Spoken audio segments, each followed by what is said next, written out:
Update sa Daytona pulley set natin.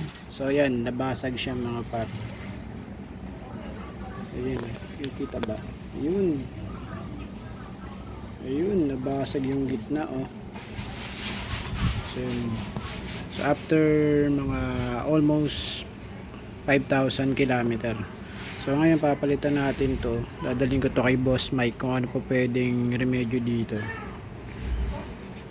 Papalitan muna natin ng babalik ako dito sa ating NCY na offline series. Ayan.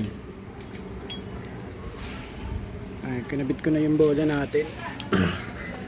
Combination ng 11-12. So hindi ko alam bakit nabasag to. Ayan o, Daytona yan mga par. Ayan, Daytona, basag ang gitna. Ayan, nakuha natin. Ayan, may dinaangat ko na siya.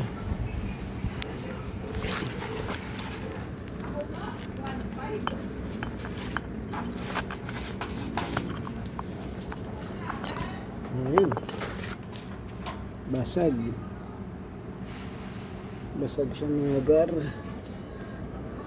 Hindi ko alam bakit, kung ano nangyari. Anyway, so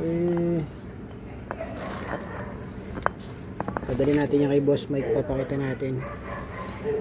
Ito yung kanyang drive pace. So halos sumagad din pala sa 2DP pool, sa 2DP na belt. Halos agad din. Okay. Ito yung ating ginagamit dati na offline series. Babalik ko muna siya for the meantime. Ito muna ulit.